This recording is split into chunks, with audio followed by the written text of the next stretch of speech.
primeiro episódio, começamos com uma morte misteriosa. Quem é a pessoa assassinada de maneira covarde? Estamos em Margrave, Geórgia, e Jack Reacher acaba de chegar na cidade. Ele é surpreendido por policiais e é preso por assassinato. Finlay afirma que ele está detido pelo assassinato da vítima que vimos no início, mas Reacher confirma que não é o assassino. Hubble então assume a culpa pelo assassinato e diz que foi por legítima defesa, mas os detalhes não coincidem. Reacher é liberado, mas volta para a prisão ao lado do Hubble. Hubble se abre e confirma o que suspeitávamos. Ele está sendo forçado a assumir a culpa por esse crime. Um outro corpo é encontrado e Finlay exige a ajuda de Reacher na investigação. Lembra da primeira vítima? É o irmão de Jack Reacher. Agora, ele está destinado a encontrar os responsáveis pela morte.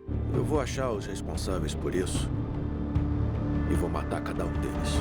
Reacher mexe nas coisas de Hubble e descobre grama em um dos sapatos. Reacher deduz que Hubble era o alvo na prisão, e não ele. Outra morte abala Margrave. O chefe de polícia Morrison foi morto pregado na parede. Reacher deduz que a polícia de Margrave também é corrupta. Tio ordena que Finlay investigue a morte do policial morto e diz que as outras mortes não estão ligadas entre si. Picard aparece e leva a família de Hubble para o programa de proteção à vítima. Ei, calma. Eu sou o Picard. Para seguir com a investigação, Reacher pretende encontrar Spivey, acreditando que ele é a chave que falta para tudo isso. A casa de Roscoe é invadida. Não se sabe se o alvo é Roscoe ou Reacher, mas a mensagem na porta sugere que é pessoal. Eu preciso mesmo de uma arma. A segunda vítima é identificada, Peter Joblin, um caminhoneiro com ficha limpa e apenas uma infração, defendido por um advogado chamado Zacarias Pérez. Descobrimos que Joe, irmão de Jack Reacher, tinha um alto cargo no serviço secreto e uma ligação com Molly. Ele era o diretor do departamento de investigação. Finlay consegue rastrear o endereço de Spivey e descobre que no telefone havia várias ligações para Kleiner. Reacher visita Zacarias Pérez e pede os arquivos de Joblin. Reacher confirma que a transportadora foi contratada pela Kleiner Industries. Foi Kleiner quem pagou os honorários advocatícios do caminhoneiro. Com uma das principais pistas, Reacher vai atrás de Spivey e encontra ele no porta-malas morto. Oi, Spivey. A esposa de Peter admite que o caminhoneiro estava envolvido em alguns negócios obscuros. Jack descobre uma pista de Ron Hasse. Esse costumava ser o codinome de Joe naquela época. Ele descobre um bilhete escondido, mas são atacados por homens. Reacher se declara para Roscoe. Aí eu te conheci. E eu me senti melhor. O trio se encontra e tenta decifrar o bilhete. Reacher decide ligar para Francis Nigley para pedir ajuda. Molly vai ao encontro de Reacher, Roscoe e Finlay para entregar os arquivos secretos de Joe, mas é morta. Ao passar por uma fazenda, Reacher percebe uma grande quantidade de ração e o mesmo tipo de grama que achou no sapato de Paul. Reacher deduz que a pista pode estar na caixa de armas dada a Roscoe. Dentro dela, encontram documentação de gado e concluem que Kleiner controla a cidade. Todos os lugares do mundo.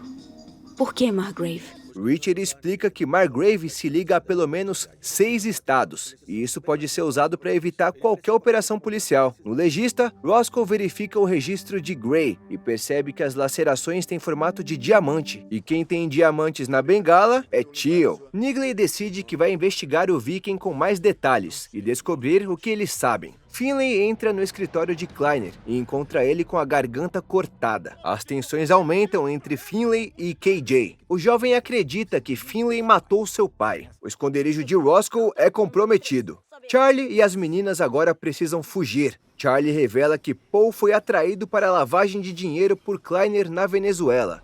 Reacher, se passando pelo advogado de Castilho, descobre que a operação de dinheiro falso está baseada nos Estados Unidos, não na Venezuela. Ao chegar à antiga garagem de Joe, Finlay e Reacher descobrem um grande esquema de falsificação. Ao entrar em contato com Nigley, Reacher descobre que o Viking está morto, mas seu parceiro, Picard, ainda está ativo. Quando Reacher se encontra com Finlay, eles são surpreendidos por KJ, Teal e Picard, que os encurralam em uma armadilha. Eu tenho que desligar, Nigley. KJ lidera a operação. Exige o retorno de Paul para poupar Charlie, as crianças e Roscoe de um destino semelhante ao de Morrison. Ele também revela que matou seu próprio pai para encobrir seus crimes. Reacher resgata Finley. Eles se preparam para o confronto final, contando com a ajuda de Hubble e Nigley. Reacher inicia um incêndio como distração, permitindo a Hubble evacuar sua família. Kleiner Jr. e seus capangas morrem.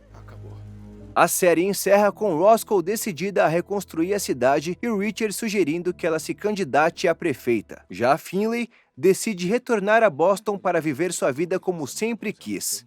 Reacher segue em frente deixando o passado para trás, mas sem rumo definido.